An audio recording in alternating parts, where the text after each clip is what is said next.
Hello everyone, Ash here, and tonight I'm going to start doing some rants on the Xbox 360, Fable 2 and 3, and the Halo games, as well as Halo fanboys.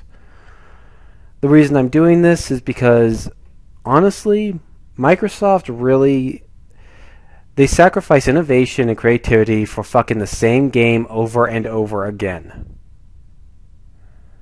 Now, I know some of you are thinking, oh, Ash, it's not all that bad. Fable 2 and 3 weren't that bad. Yes, they were. Fable 2 and 3 were terrible games. Okay? I'm not going to get into them right now, but they were terrible. And Halo is a fucking little slut. The only franchise on there that I'm not going to give shit about is the Gears of War franchise, because I don't necessarily think it's a bad franchise. I do think, God willing, it tries to innovate a little bit.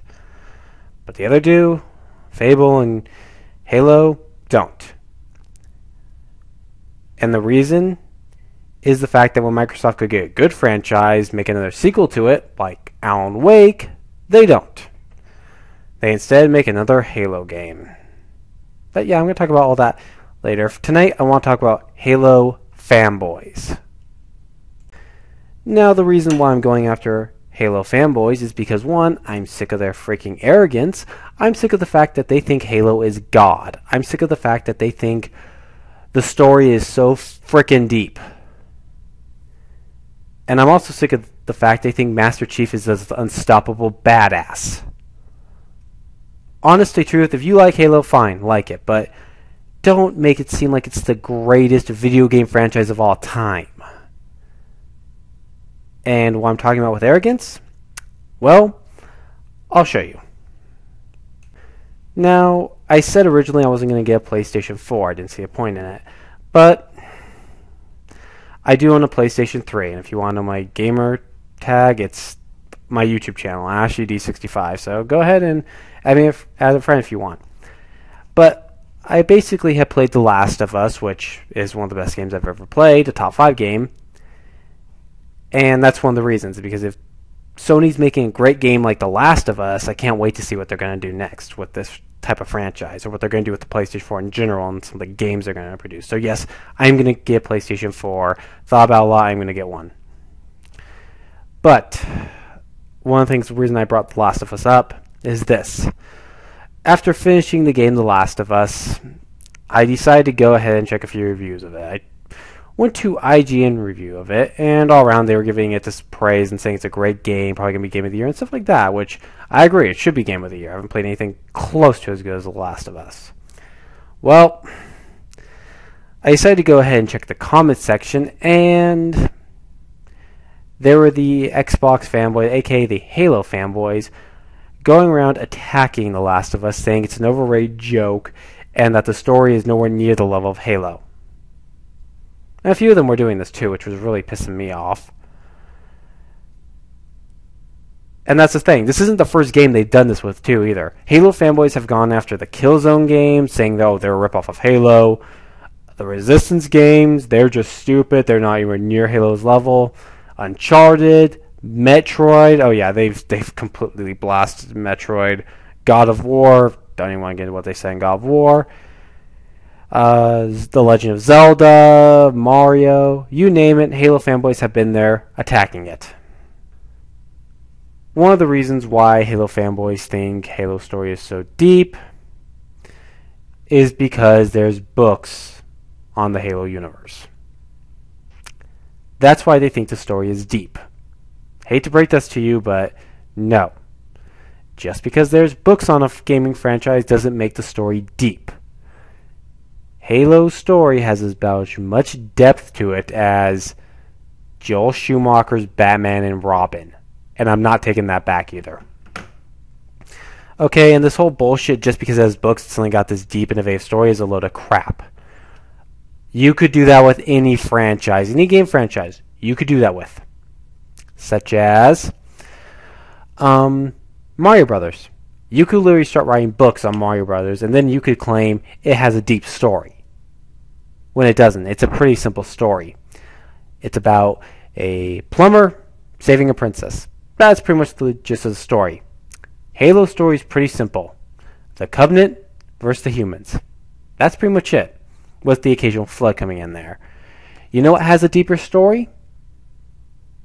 Well, there was another game similar to Halo, but it's got a deeper, much better told story to it. You know what that is? StarCraft. I'm sorry, but StarCraft has a much better story than Halo could ever dream of having. Much deeper and much more well done. Okay? Halo's story is not that deep. It's a pretty simple story. Now, another thing I got into an argument with Halo fanboys about, and this is a good one, is the Halo books. Not whether or not they're good or not. No. Whether or not Bungie, Microsoft, and 343 Studios got money off the books. He says they didn't. He's fucking wrong and an idiot. They did get money off those books. You know why? Because there's a little thing called trademark, and Microsoft and Bungie, well, Bungie used to, and 343 Studios all owned the rights to Halo. That means, in order for someone to write a book on Halo and have it published, you have to get permission from Microsoft and 343 Studios, and before it left Bungie, to use the name Halo, to use the logo, to use the characters, to use the story, the setting, everything. You have to get their permission first. And they're going to want profit off of the Halo books. They may not get a lot of profit, but they're still going to get some profit. So yes, it's a fact. Microsoft, Bungie, and 343 Studios all got money off the Halo books. So anyone who wants to argue me that it's not, that they don't, honestly, you need to understand how trademarking works. Alright, moving on. Another thing I am sick of Halo fanboys talking about is this whole deep relationship between Cortana and Master Chief and how they're in love with each other. I'm going to piss off a lot of Halo fanboys by saying this, but the only reason Master Chief and Cortana are in love with each other is because the plot needs them to be in love with each other. See, in the first Halo game, the first time Master Chief and Cortana meet is aboard the ship. And through all of Halo 1, there's never any real sense that Master Chief and Cortana care about each other, really care about each other. All Master Chief sees Cortana as is a helper. That's it. And Cortana really doesn't express any feelings for Master Chief. And please don't say, oh, the fall of Reach. Okay, that's bullshit. I'm sorry, that's just BS. And here's why. Because, as I've said, in Halo 1, they never show any interest that they really care about each other. All Master Chief sees Cortana as is a helper. That's it. In Halo 2, it's the same thing. It's pretty much all Master Chief sees in Cortana is a helper until the very end of the game when Cortana tells Master Chief to leave her in there. Aboard the Covenant spaceship. Because she doesn't want to chance a manual explosion. She wants a timed explosion. She wants to do it manually. And then she tells him, don't make a promise to grow, you can't keep it. That's when their relationship is officially forced. Because nowhere in Halo 2 besides that point, do they ever show any interest that they deeply care about each other. They never show any interest that they deeply care about each other. Until the very end of Halo 2 when Master Chief leaves Cortana in that computer. So again, it's the plot needs Cortana to care about Master Chief and Master Chief to care about Cortana. Thus, it's a forced relationship. And don't even pull the bullshit that Halo 3 he cares about her. Because it leads back to the forced relationship in Halo 2 and the plot needing them to care about each other. And don't even use that fall reach bullshit because through most of Halo 2, you don't see them deeply care about each other. So no, it's a load of crap. It's a forced fucking relationship and the only reason they care about each other at all is because the plot needs them to. That's it. Okay? Their relationship is not that deep. All Master Chief sees in Cortana through Halo 1 and through most of Halo 2 is her as nothing more than a helper. That's it. So yeah. And one thing that I'm really sick of Halo fanboys talking about is how Master Chief is this unstoppable badass that no other video game character can beat. That he's the best. That's bullshit. Let me ask you something. Has Master Chief ever crawled out of hell more than once? Killed gods? Turned all of Mount Olympus into pure chaos?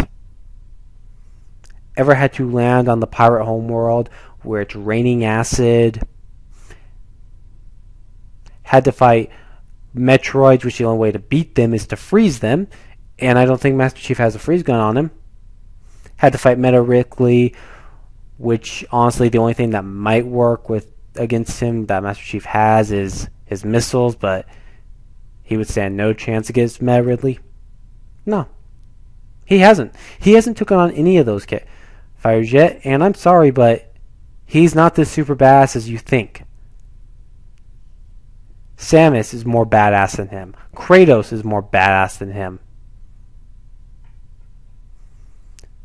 Freaking Cole from Infamous 2 is more badass than him. Okay? They've all taken on much tougher shit than he can ever dream of taking on. So no, Master Chief isn't this ultimate badass. And I'm sorry if he ever met Kratos in a fight, he'd get his ass whooped by Kratos. Just a fact. Kratos is a god. He became the god of war. And let's not forget Master Chief is in his 50s, I believe. So he also is the fact that Kratos is much younger, much quicker, much faster, much stronger. He would literally rip Master Chief in half. Okay? So I'm sorry, no, he's not this ultimate badass. There's more badass characters than him. Hell, Solid Snake is more badass than Master Chief, okay? So please, I'm sick to death of hearing this whole, oh, Master Chief is his most badass character in video games. No, he's not. Leon Kennedy from Resident Evil 4 is more badass. Alright? Moving on. And finally, Halo is the biggest slut in gaming. Now, I know some people say Call of Duty is the biggest slut in gaming, but I disagree with them. Well, Call of Duty is a slut. Halo is a bigger slut. See, it sluts itself out for anything, not just games. It will slut itself out for anime, books, a movie called Halo 4 Dawn, and a TV series that's being made. Yeah, I would say Halo is a pretty big slut. So, yeah, it's a slut. And what's funny is that no one ever brings this up about the fact that Halo, they keep releasing Halo games every year. The same game every year, pretty much. The only Halo game that was any different was Halo Wars. And the reason why that was different was because it was an RTS. But besides that, they keep releasing the same Halo games every year. You don't believe me? Let's see here. It started with Halo 3. Then Halo Wars. Then Halo ODST. And anyone who wants to say, oh, well, that has a ODST member. You're not a Spartan that time. You know what? You could have easily switched Spartan and ODST, and it really would. There would have been no difference in the game. There really wouldn't have been. Then after ODST, you had Halo Reach, then Halo Anniversary Collection, and then finally Halo Reach. And this year, not Halo Reach, Halo 4. And now this year, Halo 2 Anniversary Collection, or so I'm told. So yeah, it's a freaking little slut. But anyways, yeah, that's my round on Halo. I ain't done yet though. I'm going after Halo 4 next, because I got a lot to say about that fucking game. As well as I'm also going to go after Fable 2 and 3. And finally the Xbox 360 itself, because I got a lot to say about that fucking console. Anyways, as always, comment, and I'm sure I'm going to hear a lot of shit from Halo fanboys, but whatever. Let them bitch. Let them throw a little bitch fit. I don't really give a shit. Anyways, this is Ash saying so long. I'm out. Good night.